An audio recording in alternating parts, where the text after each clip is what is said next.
So in this video, we'll be basically going through all the functions, setTimeout, setInterval, requestAnimationFrame, as well as CSS transition. After this tutorial, you will roughly know which of the formula you will need, how they each of them perform, and which one you should use and should not use. Before we get into that, if you want to skip the CSS portion, just click the timestamp over here. If not, we will get right into building the project. So in this video, we'll be learning setInterval and more.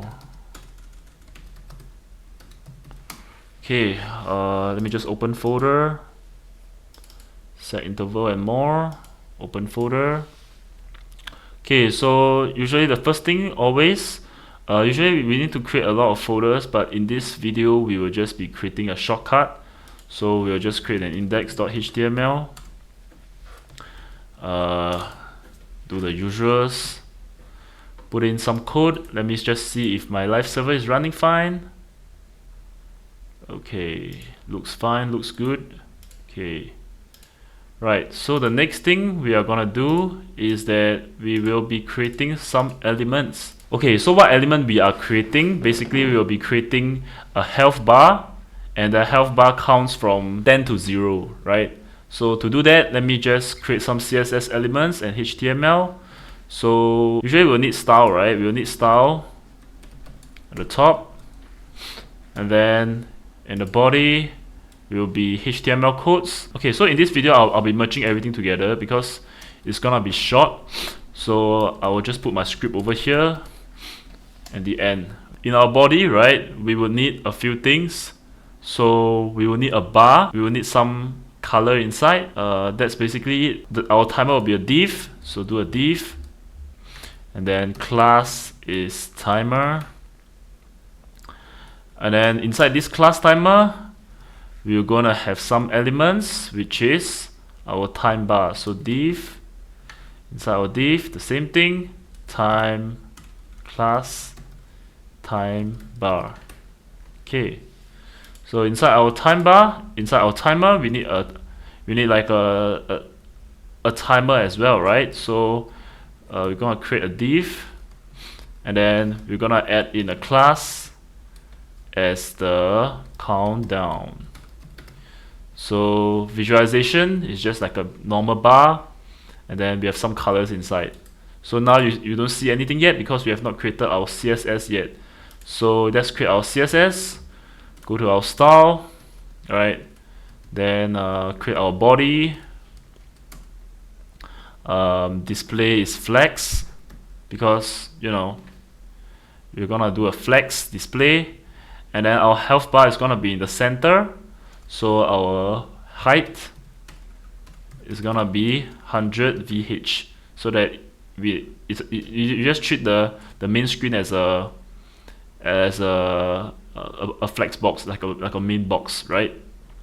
So that's what we do in our body. So in our timer, basically it's gonna be the little long thing, right?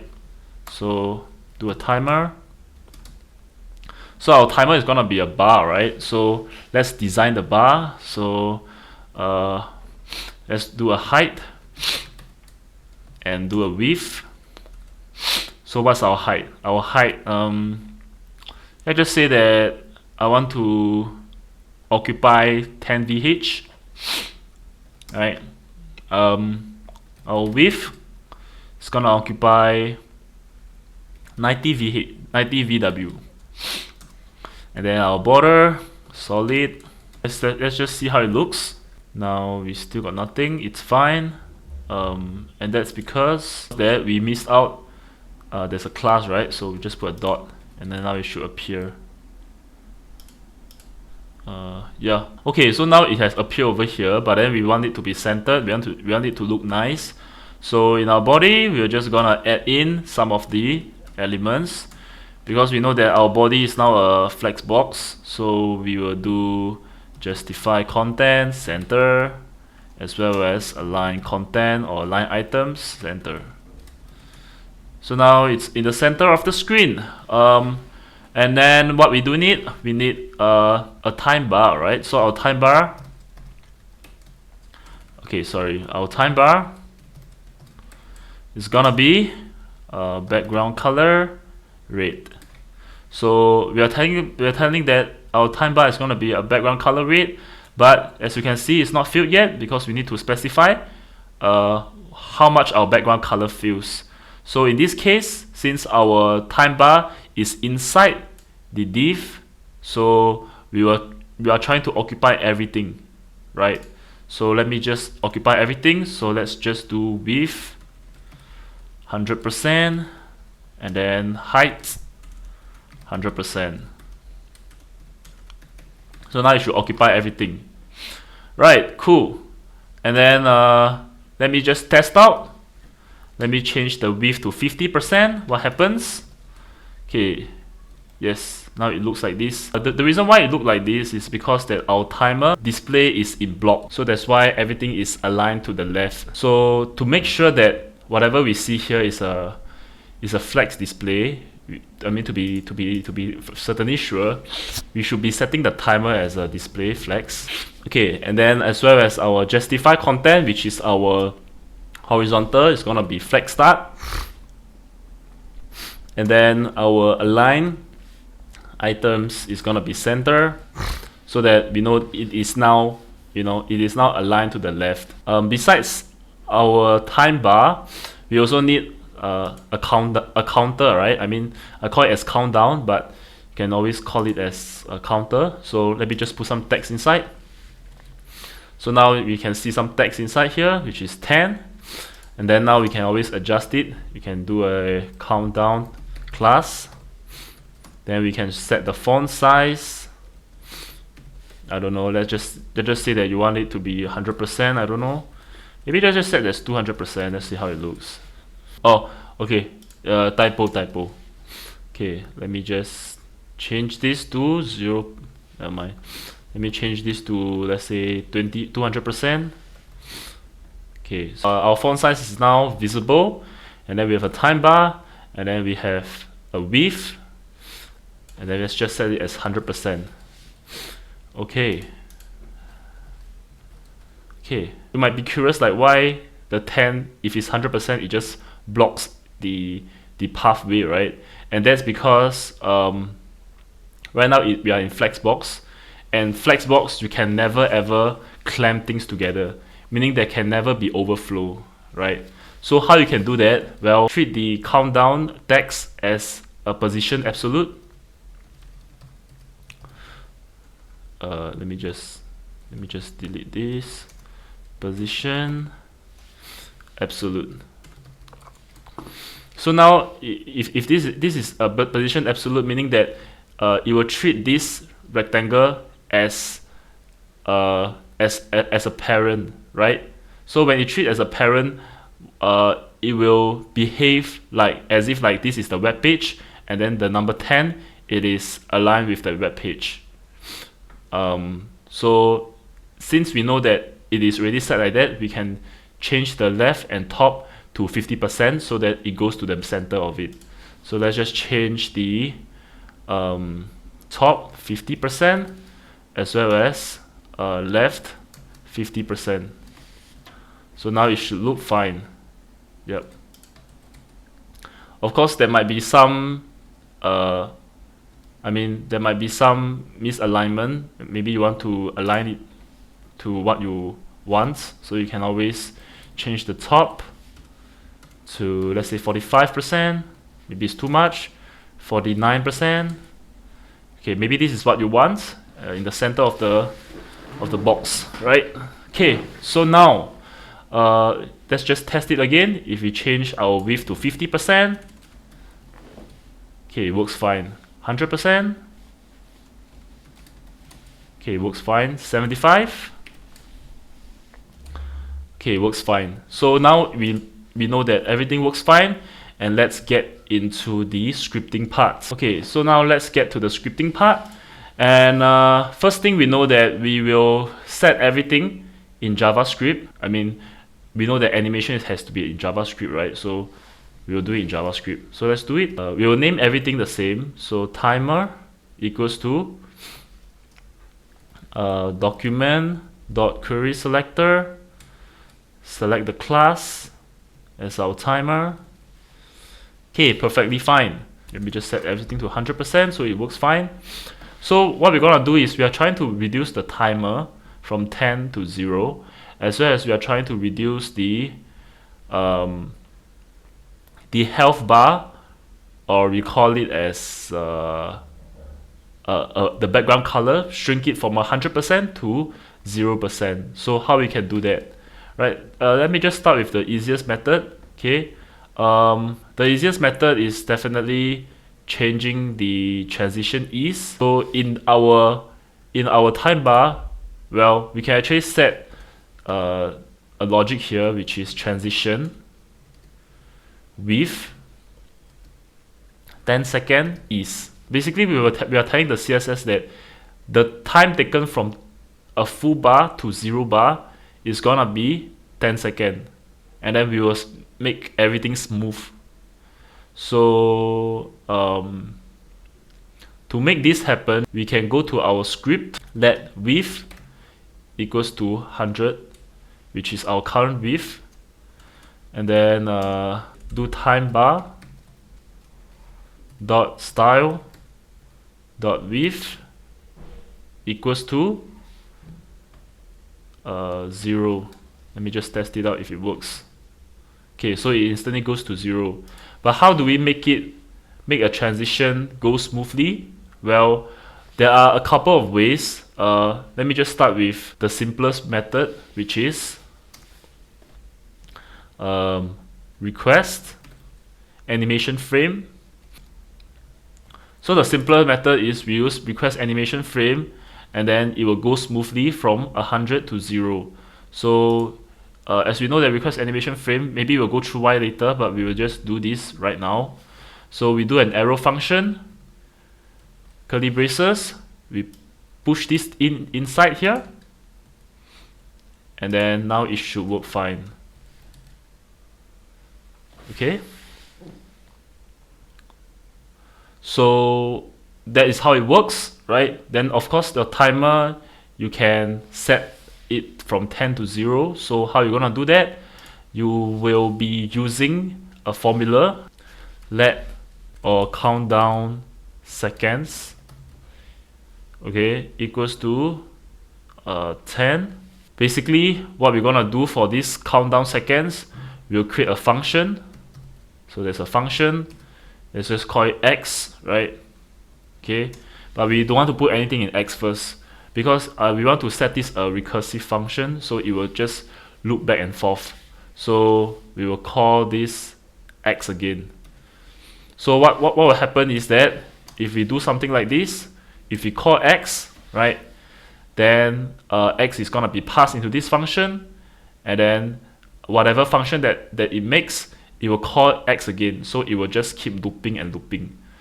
I think this concept is quite simple. So let's just say that I want to put in a function inside. I want to call the countdown seconds minus minus, right? So meaning that if I call x, right, so countdown second will keep minus off. But because JavaScript is an instant call, right? So we definitely need a timer so that you don't execute it immediately. So what we're gonna do is we're gonna do a set timeout over here at the bottom. So we'll do a set timeout, and then we will call x. We'll call the x function. Then we'll wait for 1 second.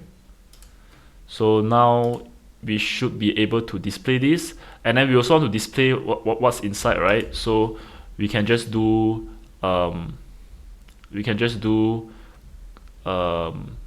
countdown dot inner HTML equals to countdown seconds. So this should work now. Let's just see if it works. Okay, so you might be wondering, like, why is everything not synced, right? Because as you can see, right, it starts from 10, and then in the center it's not 5, it's like halfway through, right? And that's because previously in my CSS I did not really go and justify it. So my transition was with 10-second ease. You should not be doing that, because for ease, basically what happens is that it slows the animation at first, it speeds up, then it slows again. Just like how you do video editing, if some of you have done video editing. So if you want like a constant speed from 100% to 0% width, you should do, instead of ease, you do linear. So if you do linear, you should be able to work. So let's just see if it works. 6, 5, 4, 3, 2, 1, 0. Okay, it works perfectly fine. But there is still a clause. So when it reaches 0, this thing still continues. So you just have to set a simple if statement. Okay, so how do we prevent it from going to negative value, right? We will just tell the PC an if statement. So if countdown seconds is larger than or equals to 0, we will not loop back the function. So we will just put in the setTimeout as well as the update function inside our if function, and then the set countdown timer we will put outside of the if function. So it will just keep going down, but once it reaches 0, it will stop minusing off, and then it will stop displaying. So if now we load it, it should look fine.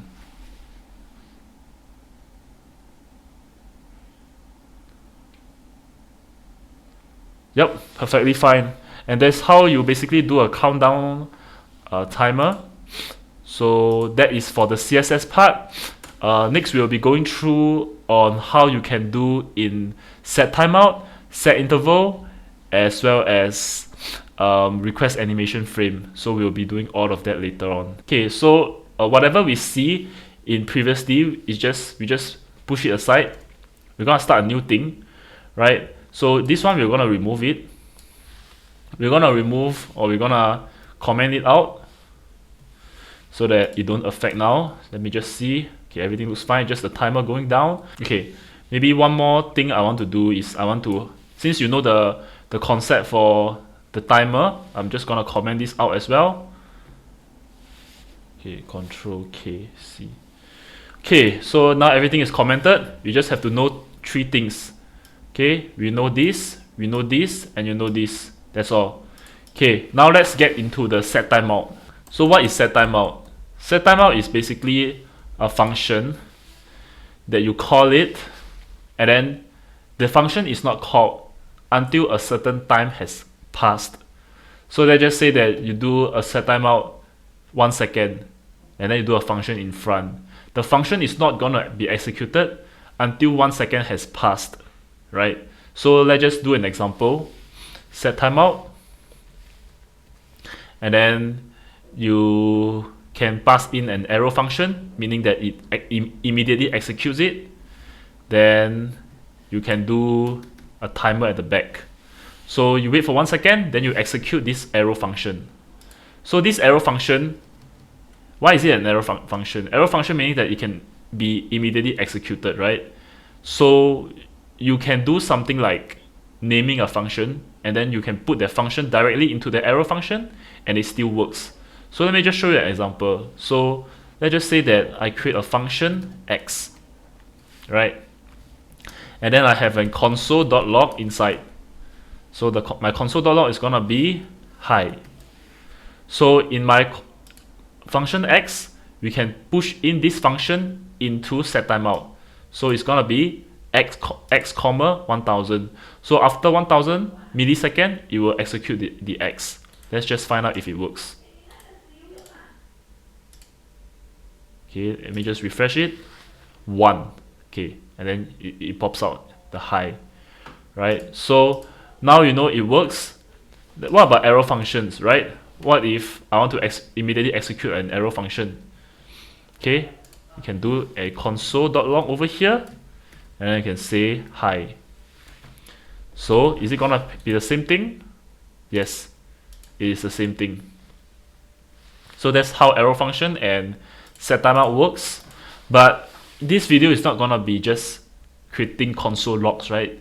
We are gonna be animating things. So let's animate our width, right? Our width is 100 right now, 100%, and then we are going to animate this 100% from 100% to 0. So how are we gonna animate this using setTimeout? Let's find out. Okay, let's do this. We know that width is basically whatever we do. Let's just say that we do anything related to our animation, right? Or our CSS style is gonna be a string. Okay, so just take note this. So let's just do a setTimeout. Okay, we're gonna pass in a function inside, and then we're gonna wait for 1000 milliseconds. Okay, maybe this is simple to understand. And then inside our function, okay, let's just name it a function x. Okay, we're gonna create a function x, and then in our function x, every single second, right, because our function x eventually is gonna be placed here, so our function x every second we are gonna remove the width by 10%. So our width minus equals to 10, meaning that every second it will minus off by 10, right? And then we are gonna show our display every second. So how to show our display? We're gonna do a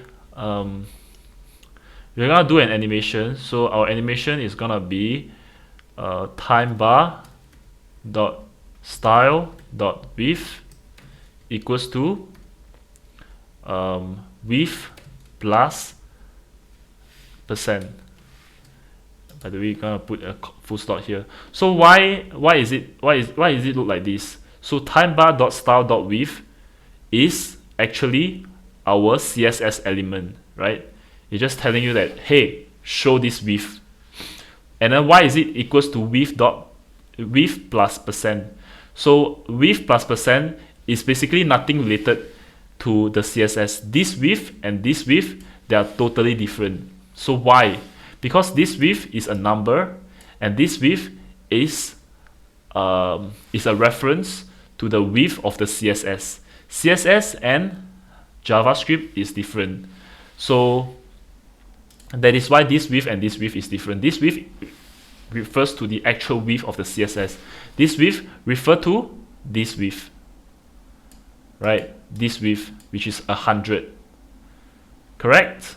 So what we're telling the CSS is that, hey, we will update the time bar to 100 plus percent. So our 100 plus percent is a string of 100%. So we are just telling the CSS to update our percentage of our width. And then after we update, finish, we're gonna loop back. So how we're gonna loop back and call the function x again? We can do a function x call like this.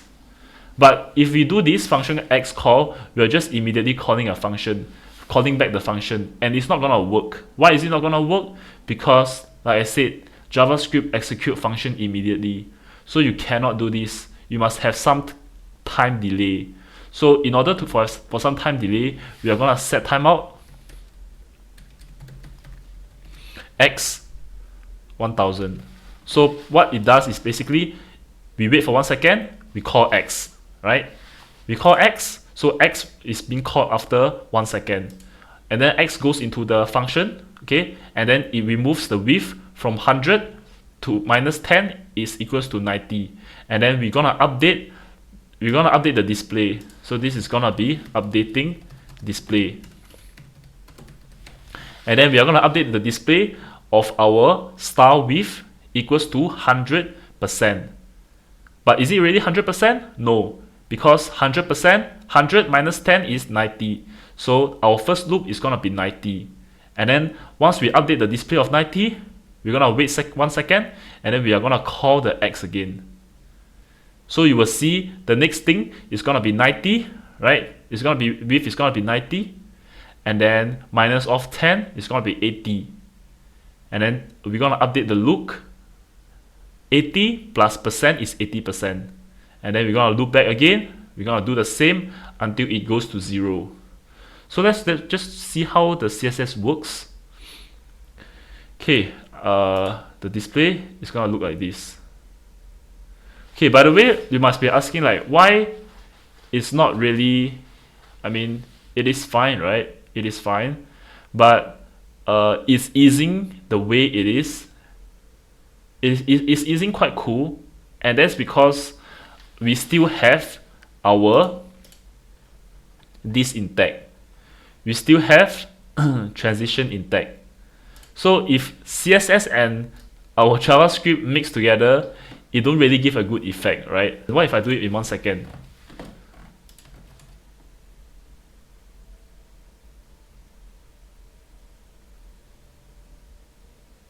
I mean, it's fine if this is 0.5, right? If this is 0.5, right?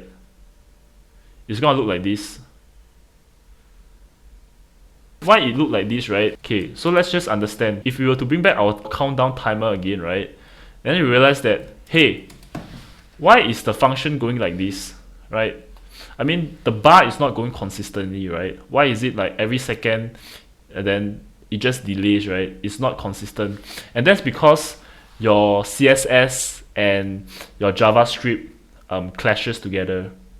So what happens is that your JavaScript is telling the system that, hey, every second I want to reduce by 10, right? I want to reduce the width by 10. But then the CSS is telling it that, yo, I don't want that to happen. I want it to go 0.5 linear, 0.5 second linear.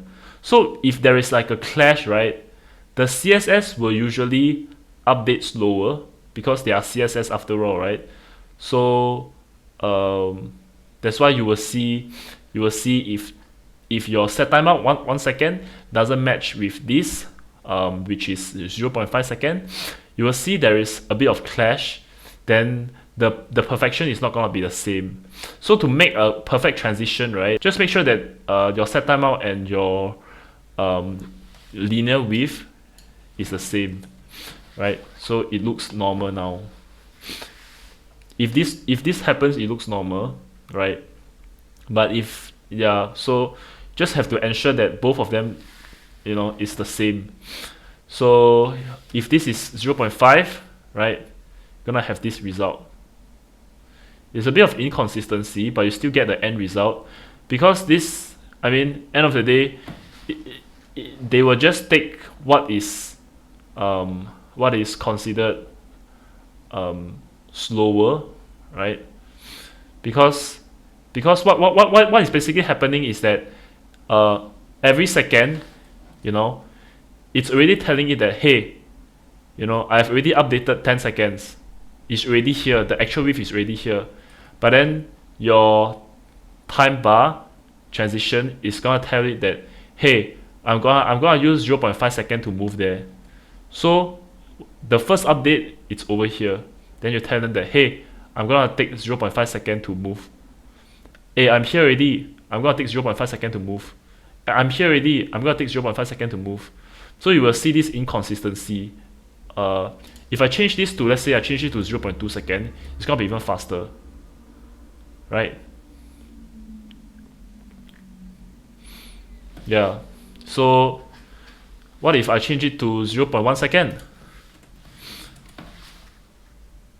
It's even faster, right? It's just telling you that, hey, I'm already here, but why you are not here yet? Can you come over? You know, the JavaScript is like here, hey, CSS, come over. And then they're like, hey, I'll come over in 0.1 second. They'll come over in 0.1 second. Hey, I'm already here. I'll come over by 0.1 second. I'll come over. I'm already here. I'm already here. I'm already here. That's why you see this inconsistency. But of course, there are of course things that want this inconsistency, right? I mean, it's more accurate in terms of looks, right? But it really depends on what result you are looking for. But if you are looking for a timer like this, of course, this is definitely a good way to do it, right? But let's just say that you don't know about this CSS thing. You don't know this exists, right? Let's just say that you don't know this exists. You don't know transition exists, right? Now you are completely blinded by everything. Now you don't know that transition exists. So let's see what happens. Okay. This is gonna happen. And the reason why is just like there's no smoothness. And the reason why there's no smoothness is because there's no CSS transcript there. So it's just blinking. It's just updating the next frame. 1 second later, update the frame. 1 second later, update the frame. 1 second later, update the frame. That's why it looks like this.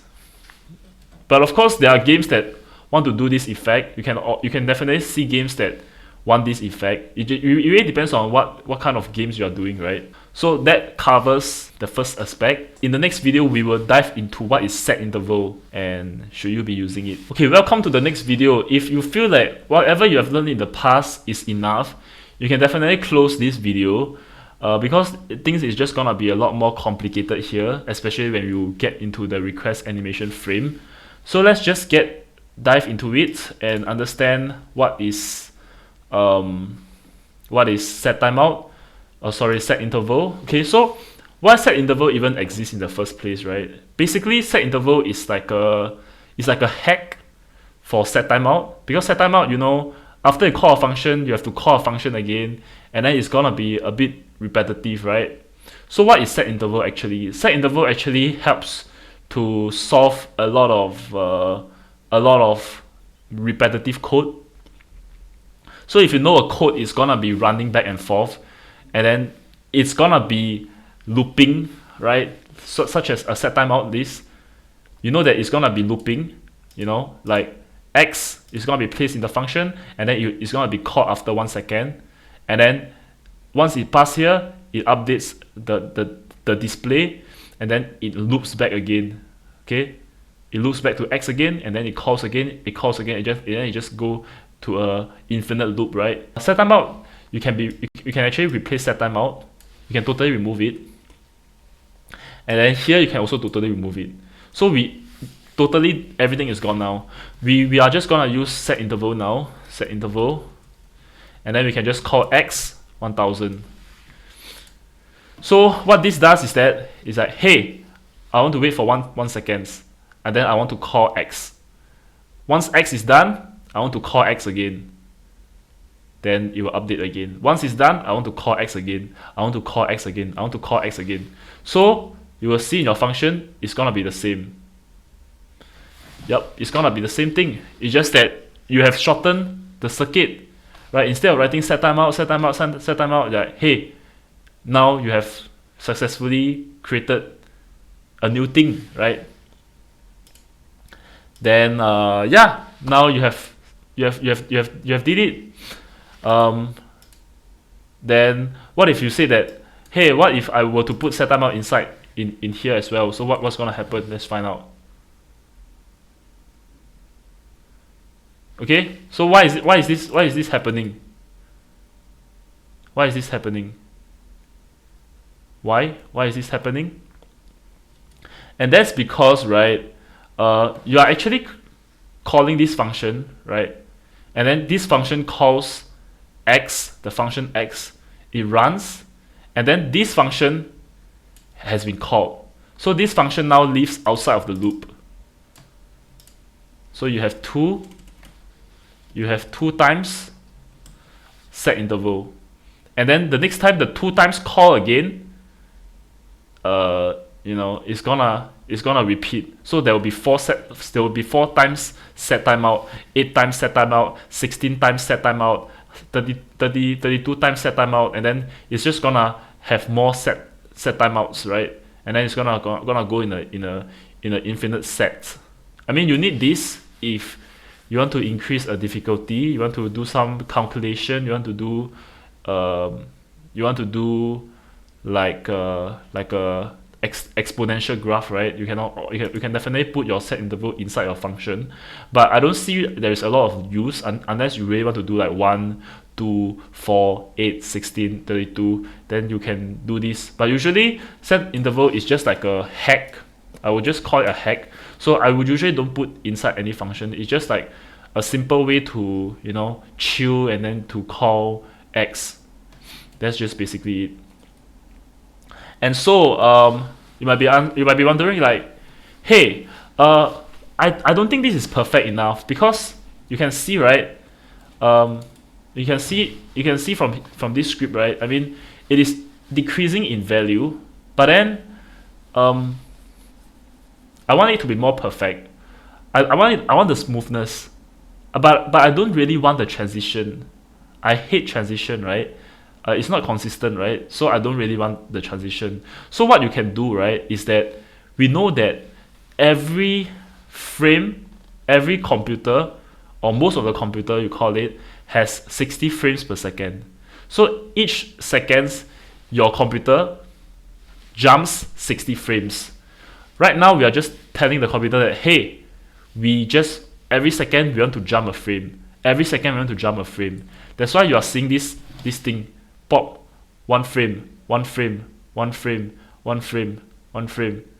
But can we do it as if that I want it to be really smooth? I want it to go really smooth. Can we actually do that? Can we actually reach the 60 frames per second framework? The answer is yes, you can do that. So how you do that? Basically, in your set interval, you just have to divide by 60. Okay? So since we know that we have already divided this by 60, right? Then our width is definitely going to be affected.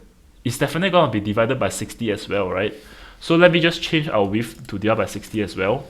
Okay, so you might be wondering like, hey, although it looks fine, right? I mean, the frames looks fine, but then why after I reach to the center or to the end, it just there's still a tiny bit left, right? And that's because every single time you reduce the width by 10 over 60, right? You don't really reduce it by 10 over 60. It's like the interval is happening every 60 millisecond. Every 60 millisecond, you are reducing the width by 1 over 6. So if you are reducing such a tiny bit of width, right, there's gonna be some width that is left, and the width that's gonna cause a little bug that cannot be reduced. Because if the width is 0.000003, right, you cannot really go and reduce the width by 10 over 60, right? So there should be some tiny bits left. And if that's the condition, right, you should just set a condition if width is lesser or equals to 0, then our display, right, is gonna be 0. So what this means that if your width, which is your JavaScript width, if it goes to 0 or negative, our display is gonna be 0. Our display width is gonna be 0. So let's see if it works.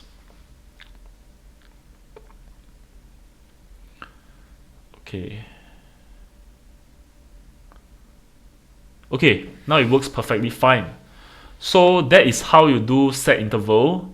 And if you think that whatever you have learned so far is enough, just leave. Because like I said, nothing is perfect. You know, set timeout is not perfect. Transition is not perfect. There's actually a perfect way to do it, but it's gonna be a lot complicated. But it might be useful if you know it, and that is basically the request animation frame. It's gonna be a lot difficult. Okay, let's dive into the final chapter, request animation frame, which is a chapter that I don't really want to dive deep, but this is actually the one that is causing a lot of changes. So why set interval and set timeout, or I mean both are the same, right? Like, why are these two not that powerful compared to request animation frame? Okay, let me explain why. The reason why request animation frame is so powerful is because set timeout, or you call it a set interval, right? They don't really give a specific frame if you were to do calculations, meaning that on the next frame, it might not be 60 frames per second.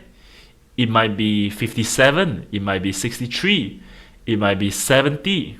So I mean, some of you might be playing CS, and then you know that why I click on the person on this tick, right? But then I did not kill that person. I mean, I click on the right tick, but I did not kill, right? Why is that so? And maybe they might be using set interval on your console.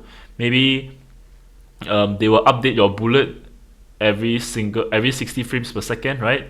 But then when you click on the click itself, maybe that time you were in 57 frames per second, so they did not capture the trigger. It could happen, right? So that's why you need this thing called request animation frame, meaning that what this does is basically like, yo, your next frame is gonna be whatever millisecond your computer is ready. So let's just say that your next frame is gonna be 60 frames per second. So maybe your next frame is 60 millisecond, or maybe your next frame is 20 millisecond, right? And then the PC is gonna tell you that, hey, 20 millisecond, I will show the next frame. Exactly 20 millisecond. Maybe your next frame is 17. Okay, I will be versatile. I will change. I'll make sure that your next frame is 17 millisecond. 16, 15. I'll just go with the flow. So request animation frame is that strong that it's like preventing a lot of weird display, right? So it's actually better, and you will understand once we go through everything. So let's just dive into the code. Let's just remove whatever we have done previously, right? Maybe we'll just keep that. So before that, we have to understand like what is request animation frame. Okay, let me just go to inspect. Okay, so now it's still empty, right? But then we just see that there's a countdown going on. But we just gonna ignore all the countdown and everything basically that just happened, right? We just have to understand a simple logic. Okay, one logic we have to understand is that there's this thing called performance.now. Okay, so what is performance.now? To find out, let's just find out what is performance.now. Console.log performance.now. What is performance.now? Okay, it gives us 68. Okay, if you control save here, we wait for 5 seconds. 1, 2, 3, 4, 5. Then we tap again. Okay, it's gonna be 50, 51. Okay, what is exactly performance.now? Let me just enter. Let me just click here, enter. Let me just click here, enter. And then you realize that, hey, why every time it changes from 32, and then maybe sometimes 33, maybe sometimes 35, 36, and then it drops to 30 again. Like, what is this? What exactly is this performance.now? So performance.now is basically like telling the server that the next time I load your page, it's gonna be a performance.now. So meaning that the next time you refresh your page, how long did I take to refresh your page? But it's gonna be inconsistent because maybe your display is done, maybe there are still things loading in the main server, or maybe that the network is not there yet, the network is not ready yet, some API is not there yet. There's 1,000 issues, but whatever you see now is just the first frames, like the first display, the first performance.now that you see, but you don't know what's happening later on, right? So you just gotta take note that performance.now is just like an interval from you run your script to the next frame. Just have to treat it as this way. And so since we know what is performance.now, just treat it as performance.now is basically the time you took, right, to load page. I mean, you can treat it as this way, or you can treat it as one frame, or there's really a lot of ways to treat it. Just treat it as it's just a time. That's it, just a time. Okay, so I don't want to confuse nobody. So let's just do something like, okay, so we have learned what is setTimeout and we have learned what is setInterval, right? So request animation frame. Okay, what this does is basically just like you're telling the server that, hey, I want you to call this function y after whatever your PC is capable of. So let's say that your PC is 60 frames per second, right? 60 frames per second in millisecond is 16 millisecond. So you're telling the computer that, hey, wait for 60 millisecond, call this function. Wait for 60 millisecond, call this function. And that's basically it. So requestAnimationFrame is just telling the console that wait 60 millisecond, call the function. Wait for 60 frames per second, call the function. That's it. Okay. So now once y is being called, right? So we're gonna do a thing that's called y function y. Okay. And then in this function y, right? we have called this function y, right? And then this function y, there is this invisible time that it takes the log. It basically is, there's an invisible variable that exists that tracks how long it takes to load your page. So your invisible number is gonna be your x, right? So your x is actually your performance.now. Okay, I mean it might sound a bit confusing because like why is x? I mean you just declare a variable x, right? But why is this performance.now? So x basically it exists here. X is basically like it's basically a time that it exists, right? So I mean it might sound confusing, but I mean let me just show you why. So console.log x, and then once we wait for 60 milliseconds, we call function y, and then function y, inside function y is gonna be calling that, hey, x is equals to performance.now, and then you're gonna call the x.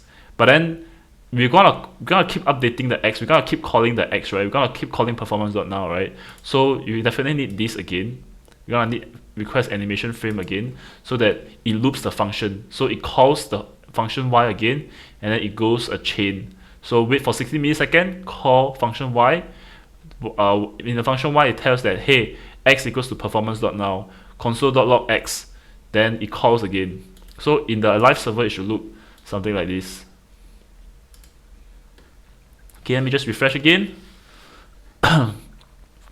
So as you can see, this is basically your performance.now, right? 194 is performance.now. Let me just refresh it. Now it's 30. Maybe the first few frame is not consistent, like I said. It might be first 3 frame, or first 5 frame, I don't know. It's just how the server works, right? It's just like you're just borrowing somebody's www. And then you're gonna do, or maybe there is a pathway.net.com. I don't know. There is a 1,000 ways that why the first few frame is not consistent. But then after the first few frames, right, you will start to realize that, hey, it's consistent again. I mean, it's like 6, right? It's like 7, 7, 7, 7, 7, 7, 7. It just goes normal. requestAnimationFrame, it passes the animation frame timing. That's all. So like this x actually, this performance.now actually belong inside here. It's just like telling you that requestAnimationFrame has passed you a secret package, and this secret package is x, and then your x exists in the function y, right? It's like a pass-in value, just like how you pass in functions, right? You pass in functions, whatever function you give it to him, and then when it receives, right, and then it passes the function here. But then this function it passes is actually performance.now, which is the interval it takes to every time you load something, and then there's a time going on, right? Just like how you start things, you start from 0, and then as the web goes along, the performance.now increases. So x is basically performance.now, right? So if we refresh the page, we're gonna see the same thing, right? 145, 167, the first few things is not gonna be consistent, and then after you reach maybe 200 or something, 300 plus, then it goes consistent again. And then if you were to Control S, right? And then you wait for 5 seconds, then you go to Alt tab, then you realize that, hey, why is this 5,000 or 5,000, 4,000? And that's because after you Control S, it's saved, meaning that it starts to run the program. But then when you load the page, right, it's the timing that they count the timing that you see the page. So if you see the page at, let's say, 4 seconds later, it's gonna be 4,000 plus. But then whereas if you just load the page like this, it's gonna be instant, right? Because you never delay anything. So I think that is quite clear. I just say that I refresh our page, it start to do this, right? Then I go to other page. Now let's say that now we are at 4,000 or 5,000. We go to other page, we wait for a few seconds. We wait for 5 seconds. Then we come over here. And then it suddenly jumps to 10,000. You see? Over here, 5,000, 6,000. And then when I look at other page, right, for 6 seconds, then it just jumped from 6,000 to 12,000. And that's because I look at another page. Whenever I look in the other page, the performance.now just keeps running. But then when I toggle over the page, it updates the value. And that's how performance.now works. So since we know how it works, and then we roughly get the concept now, so now we know that there is an x, there is a function y. We call a function y, and then we call a function x.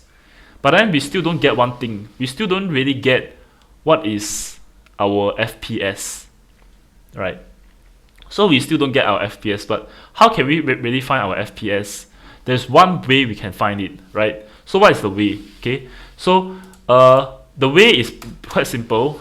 Whatever is declared inside JavaScript is undefined, and performance.now in that undefined is 0. Okay, just keep this concept, right? So if I were to declare something like let's just say variable z, right? We can call var z. I mean, let's just don't call the o method. Let's just do let z. Okay, and then let's find out who is z, right? Who is z? Let's find out who is z. Control.log z. Okay, let's find out who is z. Okay, as you can see, right, z is basically undefined. Because did we define anything? We did declare the variable, but we did not declare what is z. So z is undefined, right? So, but then we know also one thing: z is undefined. And then we also know one thing: the performance.now is 0. We know for a fact the performance.now is 0 because it's not executed. It is not declared a variable, so it is undefined. So what is x? X is defined. Why is it defined? Because we call x after requestAnimationFrame. So x is defined. The performance.now is added with requestAnimationFrame. Okay, I might sound crazy now, but I know I took 3 days.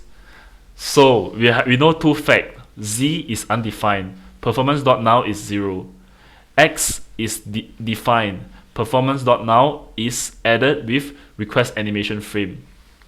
And the reason is because requestAnimationFrame calls the function y, and then it passes x inside the function here. So x is actually performance.now added with requestAnimationFrame, which is 16 millisecond, or maybe it can change based on how your animation frame prepares. So that's basically the concept. So now once we get this concept right, we should be able to find out what is the delta.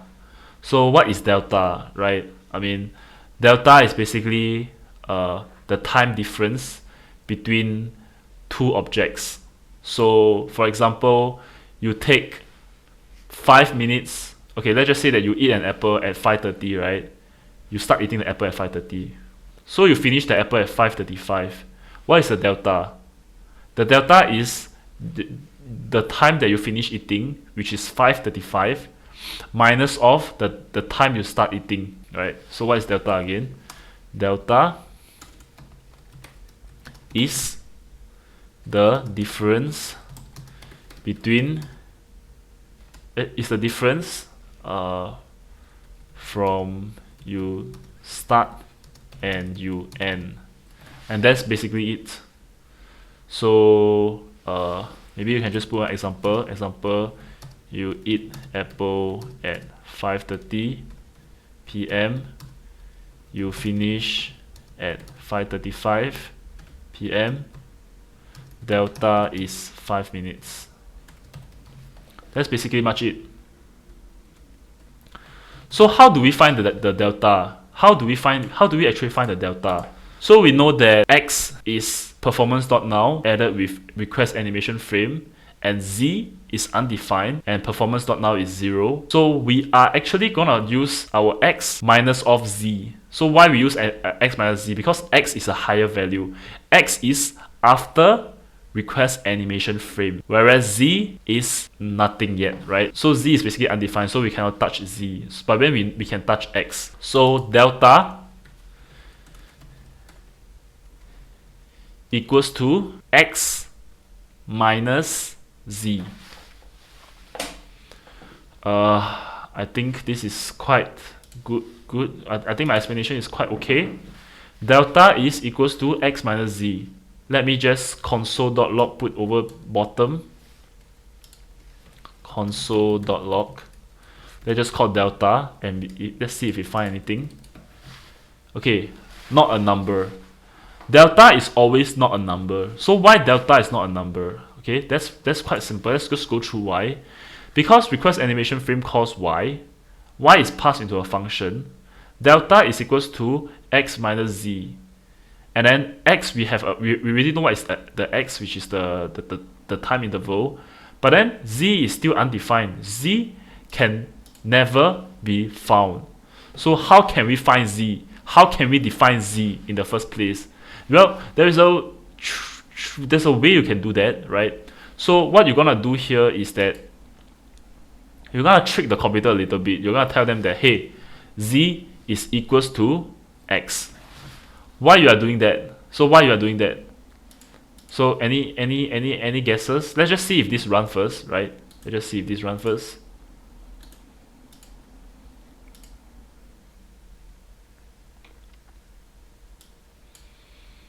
Okay, you see there are some performances. It is like 7 millisecond to 6.9 millisecond. So why does this work? And then you have some cock-ups. Maybe here you have 13, you have 14, and then you have 7 again. And then let me just load again if it works fine. Yeah. So now it works, and then you're asking like why you are doing this? Why you are doing X Z equals to X, right? So maybe there's like a big question mark, right? Like why you are doing that? And that's because like, okay, sure, you're running this function, right? So you're telling that, hey, I'm gonna pass in function y. Okay, function y has been passed in. Delta equals to X minus Z. Z is undefined, right? Z is undefined. Okay, so if Z is undefined, right, your first value is NaN, right? Let me just let me just change again. Okay, so on our first iteration, right, Z is undefined. Any number minus undefined gives you not a number. So not a number has been saved in delta. And then the next thing you're gonna trick the system that, hey, now I want you to save the last time whatever the requestAnimationFrame has saved. So Z equals to X is basically saving the first requestAnimationFrame. Okay, and then you're gonna log the console.log delta. So why do you want to console.log delta? And that's because you just want to find out what's delta, right? which is not a number because you haven't declared here. Okay, and then function is done. Function is completed. So your first value is gonna be NaN.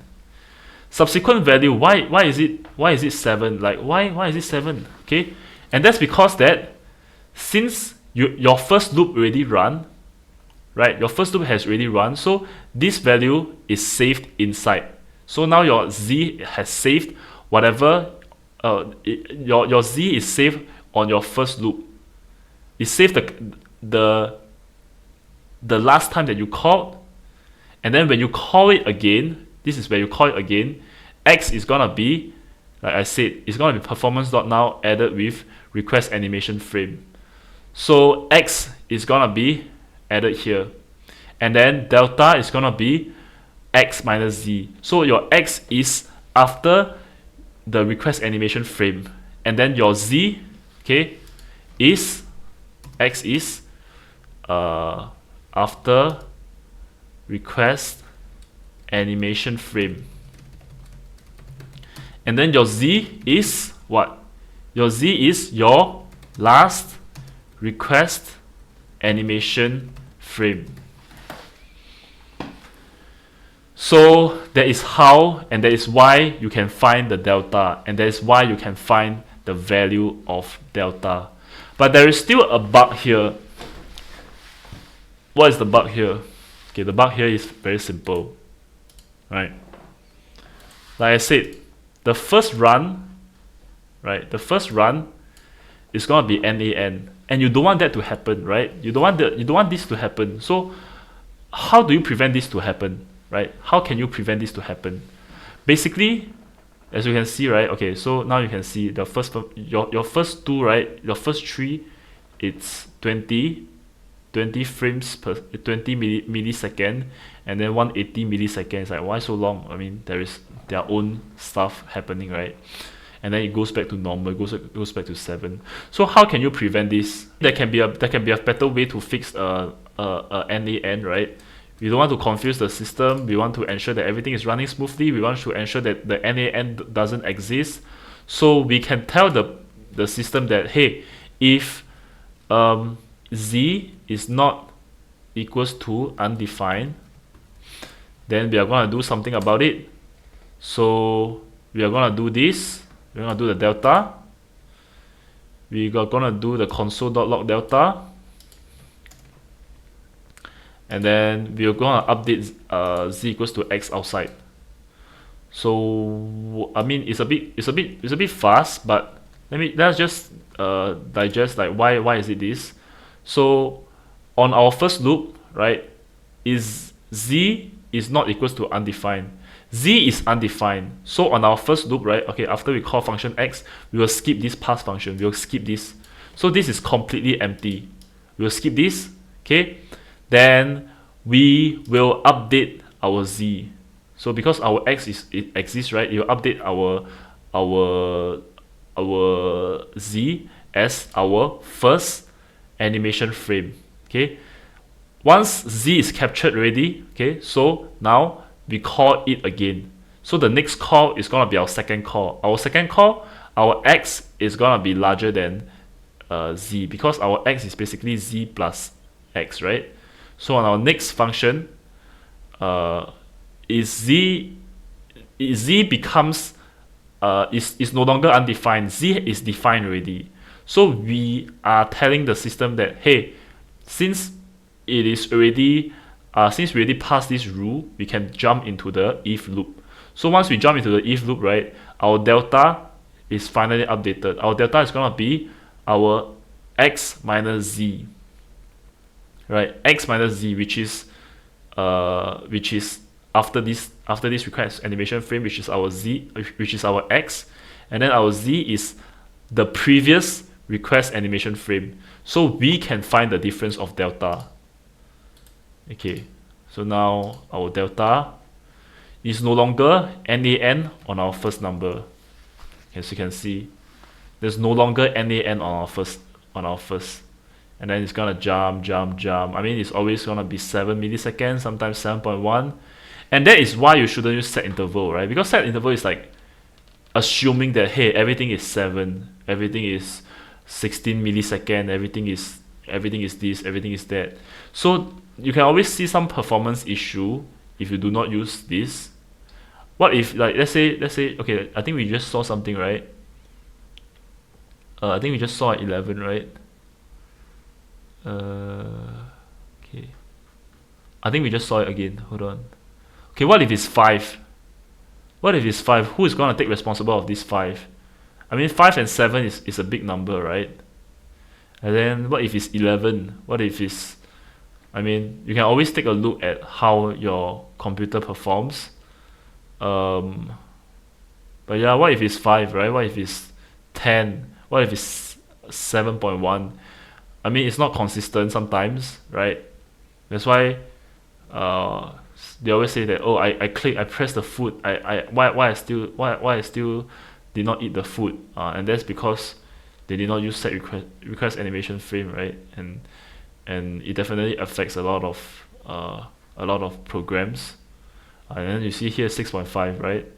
Your delta might not be 6.5, your set interval might not be 6.5. It's always set to 60 milliseconds, 60 milliseconds, 60 milliseconds. No matter your computer go faster, no matter your computer go slower, it's still 60 milliseconds, 60 milliseconds, 60 milliseconds. It's not consistent, and that's the issue. So this helps to prevent that. But of course, we will get in practical later. Now it's just the theory part. As you can see, it's just console.log, right? So later part we'll get in the theory. In practical, we are trying to right. I mean, now we are just finding out the delta, right? You are just proving out that, hey, delta works. So how can we actually use this delta to, make the animation happen in our actual JavaScript, right? First thing what we are gonna do is, now delta has been tested. Once delta has been tested, definitely remove the console.log, right? Definitely remove this. Okay, so now it's removed already. Okay, so what are we missing now? We are gonna implement a new thing, right? So as we can see in the previous functions, right, we tried to do animation using setTimeout, setInterval. They are not that practical, right? But requestAnimationFrame is a lot more practical, but also a lot more challenging, I would say. So what you can do is, this is going to be a bit manual, but you have to understand a few things. The first thing is that we are trying to update every single frame, right? We are trying to update every single frame. That is the key. So how we're going to update every single frame is that every single time it updates, our delta has to be there to exist and to assist us to update in the right frame. So how we gonna do that, right? So one thing we know for a fact is that we are trying to reduce this time bar from 100 to 0%. So our starting width is always 100, and then let me just bring it down real quick. So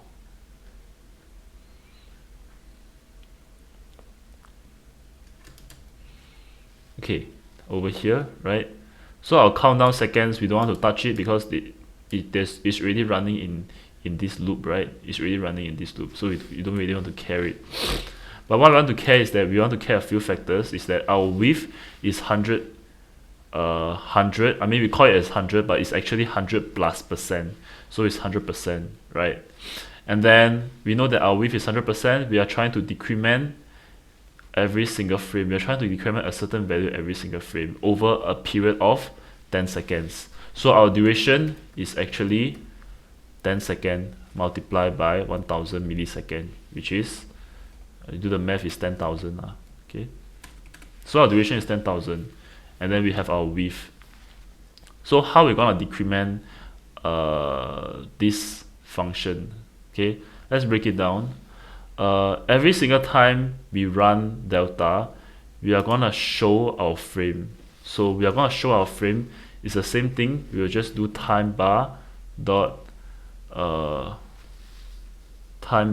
style dot width is equals to width plus percentage, right? Okay, that is the key. We are updating it, but now it's not gonna update because we are not decreasing the width. So how do we decrease the width? We can set a function width minus equals to, but decrease by how much, right? We know that the width currently is 100, but then it decreased by how many? We don't really know, right? So we know for a fact that 100 is the full length, the duration is 10,000 milliseconds, right? So from here we'll know that we will reduce it by 100 divided by 10,000. I think you get the concept. Width is equals to minus equals to 100 divided by 10,000. So that when every time it minus off, right, is 100 divided by 10,000. So it's like a slight bit. It's like the width reduces a slight bit. But then we also, for a fact that we know that although it's reducing, but if we just do this, right, let's see what happens. It's like, hey, we are reducing it, but why isn't it matches the time frame, right? Why? So any guesses why when we run this it's like this? Because we are running it 16 millisecond, or you call it request animation frame is 16, right? 16 millisecond, which is the delta. Delta has to exist inside our reduce function. So our reduce function is minus equals to 100 over 10,000, right? But we are missing the delta because every time it refreshes there's a 60 millisecond that exists. We need to multiply this by 60 millisecond. But then if we multiply this by 60 millisecond, it's not that accurate, right? I mean, it's not really 60 millisecond because my computer run faster is 7 actually, right?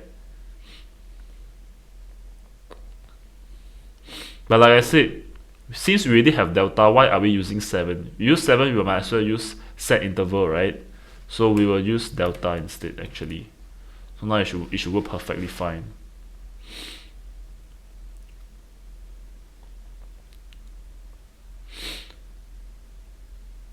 Okay, and then the same thing, like why is there a tiny bit over here? Okay, it's the same issue. It's like if this happens, meaning that there is a bit of width that cannot be reduced, right? And that's because, you know, it's because of this little guy over here, right?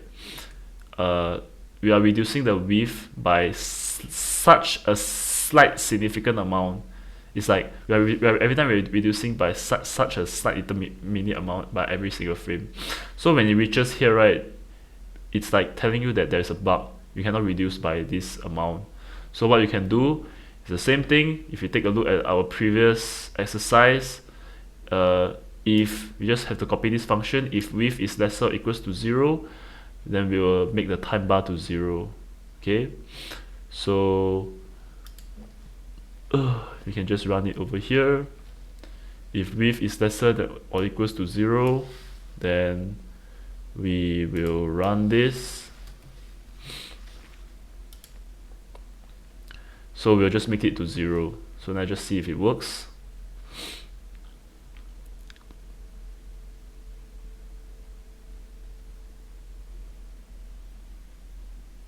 Okay, now it's 0 because it's lesser than or equals to 0. We'll turn it to 0 because there's a bit of bug. It's like it's negative value, but then you are trying to negative again.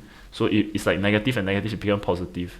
So you need this to ensure that it's completely empty, which right now is empty. So now since we set this, but then we still need one thing, right? So to prevent the loop from going over again, right? We can set a condition if width is lesser or equals to 0, then I mean, if width is more or equals to 0, then we will run this. If it's lesser, we won't we will not repeat this request animation frame. This is basically just telling that, right, if width is larger or equals to 0, we will keep doing this loop until it reaches lesser than 0. Then we will stop running the request animation frame. So okay, so now width is equals to 0, and then now the animation frame stops. But how do we really find out? So I mean, we can always do this, right? We can do console.log, then we can put in x or delta. I mean, that's we will find out like if it really stops, right? So I mean, it's running now, right? So now the width ends, it stops. Let's try it again. Okay, it's running 6 to 7 or 7 millisecond delta, and then it stops. Yep. So the last stop is 6.5. Maybe there's some interval or something. And that is how you basically do delta request animation frame, right? And so now it explains like why it goes very smooth when we did this initially. We did this initially, right? And that's because this simple piece of line, there's actually a lot of things happening over here. But there's of course there is definitely pros and cons. You can do this if you know what you are doing. You know that this is going to 0. You know the time. You know the ease, how much ease is going to be. I mean the linear, right? Then if you know all this kind of thing, then you can definitely use this. This is like a shortcut. But then this is like, you know what is happening inside, I guess. But end of the day, this has more function. You can set more things rather than this. This is just telling you that you're gonna run a smooth thing. Yeah, it's just gonna run a smooth thing. But then, can you really go and toggle in other metrics? Can you put in other functions together? There might be some other downsides of using this, but as long as you get this concept, I think it should be good to go. I might not be perfect, right? I mean, I just try my best to explain what I know, so hopefully this helps. And of course, hopefully you get to know more about all these 3 things: set timeout, set interval, request animation frame, and then transition. All these 4 is extremely important.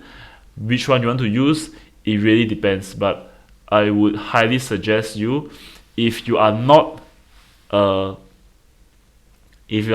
like a person that cares so much about animation, you're just doing like a normal a health bar, or you're just trying to do like a normal, like nothing complicated, right? Nothing complicated, you can definitely use transition ease. And then if it's something complicated, right, and then you don't want to like go through this loop, you don't want to learn about request animation frame, I mean, you can always use set interval, right? Because at the end of the day, is your game really that, I mean, you have to ask, is your game really that time ticking? If it's really that time ticking, then you should probably use request animation frame. But if your game is just probably some loading bars, simple animation, like just simple animation in general, right? I would highly suggest just stick with transition, so that you don't have to go through so much things, right? Because there are so many things to learn, right? If you learn about this and then you apply this, right, and then it's gonna be a bit confusing, right? End of the day, I mean, like, what is delta, what is x and z, right? But actually, if you think in a simple manner, right, you can always use things to memorize. Like for me, right, I would always treat delta. I mean, there's a show called Kamen Rider Fies. I will always treat delta as the centerman between Fies and Kaiser, and then Fies is always it's always like, how do I say this? faster than Kaiser. That's why request animation frame, after request animation frame, the value taken in is X. So my X is actually Kaiser, which is slower. Then my Fies is faster, which is the let Z, this variable. So that's how I remember Kaiser, Kaiser, Fies, Kaiser, and Delta. And if you can remember in your own way, that's good. Maybe some of them they use last time, current time, and then they use delta, or they use time difference. You can always use your own method, but end of the day, this concept, it's what happens, and then the short form of this method is basically just request animation frame. Yeah, and that's about it. See you in the next video.